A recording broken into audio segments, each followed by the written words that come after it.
لیکن اس طرح کا جیسا کہ ابھی حالیہ پمس کا سکینڈل آیا ہے کہ جعلی ایم ایل سی پر جعلی مقدمات درج ہو رہے تھے، پولیس اپنا موقف نہیں دے رہی، کیا کہیں گے آپ، اپنی کیا رائے دیں گے؟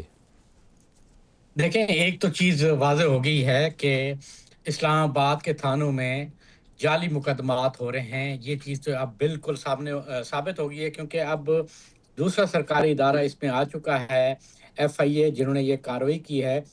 اس میں انہوں نے یہ بتایا ہے کہ یہ شکایات ان کو موصول ہو رہی تھیں کہ اسلام آباد کے مختلف تھانوں میں جعلی مقدمات ہیں کہ اگر کسی کو پھنسانا ہے اور میڈیکل بنوانا ہے تو اس کے لیے پم ہسپتال کی جو فیسلٹی ہے وہ لی جاتی تھی، وہاں پر پیسے دے کر یہ سلسلہ شروع ہو جاتا تھا.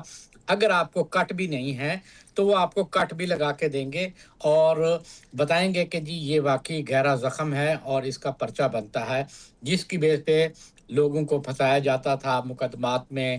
اور اگر عام طور پہ لڑائی بھی ہوئی ہے، اس میں کوئی زخمی بھی نہیں ہے، لیکن پھر بھی یہ ہوتا تھا کہ ہم نے ان کے خلاف پرچہ کرانا ہے تو پھر پولیس کہتی تھی آپ میڈیکل بنوا کے لائیں، اس کے بعد ہم پرچہ دے دیں گے. اور یہی ہوتا ہے کہ میڈیکل بنوایا جاتا تھا اور پھر پرچہ دے دیا جاتا تھا. ایک کیس سامنے آیا تھا جو کہ انہوں نے 5 لاکھ روپے مانگے تھے، جو کہ 2.5 لاکھ میں ڈیل ہوئی. اور اس کے بعد پھر ایف آئی اے نے اپنی تحقیقات کرنا شروع کی اور ساتھ ہی ایک عدالتی آرڈر لیا اور مجسٹریٹ کو بھی ساتھ لیا تاکہ وہ بھی ان کی موجودگی میں کارروائی کی جائے، کیونکہ سرکاری ادارہ ہے پیمس. اور پھر وہ لیڈی افیسر تھی جو کہ میڈیکل لیگل افیسر تھیں، ڈاکٹر شازیہ. تو اس حوالے سے انہوں نے ایک بندہ ارینج کیا جس نے جا کے کہا کہ جی میں نے میڈیکل سرٹیفکیٹ بنانا ہے جعلی، اور اس کے لیے مجھے بتائیں. تو بات چیت ہوئی اور 50,000 روپے جو ہے موقع پہ دینے کا کہا گیا. تو انہوں نے اس پیسوں کو کلر لگا کے بھیج دیا اور وہاں پر جمع کرائے. اور وہاں پر جب جمع کرائے تو اس کے بعد یہ بھی پہنچ گئے. انہوں نے جب وہاں پر کارروائی شروع کی تو اور بھی بہت سارے میڈیکل سرٹیفکیٹ جو ہے وہ مل گئے، جن کے بارے میں معلوم ہوا کہ وہ جعلی ہیں. پھر ان کے جو موبائل ہیں وہ قبضے میں لیے گئے ہیں، ان میں جتنی بھی چیٹ تھی مختلف لوگوں کے ساتھ وہ بھی نکالی ہے. اس سے ایک چیز اور ڈیولپ ہوگی کہ یہ صرف ایک کیس نہیں ہے، یہ پتہ نہیں کتنے عرصے سے یہ جو دھندا ہے وہ چل رہا ہے. میڈیکل سرٹیفکیٹ جعلی بنا کے دے دیے جاتے ہیں، یعنی جس کے اوپر پرچہ نہیں بنتا تو یہ میڈیکل بنا کے دے دیتے ہیں، اس کے اوپر پرچہ ہو جاتا ہے. تو اس کے ساتھ جو ڈاکٹر شازیہ ہیں اس کو انہوں نے گرفتار کیا، ساتھ میں ان کے 2 اور جو چھوٹے رینک کے اہلکار ہیں، جن میں ایک کلرک بھی ہے اور ایک آفس بوائے بھی ہے جو یہ چیزیں ڈیل کرتے تھے. وہ اچھا، یہ اس میں ایک انٹرسٹنگ بات یہ بھی بتاؤں کہ ان کو آگاہ بھی کیا گیا تھا کہ آپ کے ہاں یہاں یہ کام ہو رہا ہے اور کچھ ایویڈنس بھی ہیں، تو اس حوالے سے آپ کوئی ایکشن لے رہے ہیں یا نہیں لے رہے.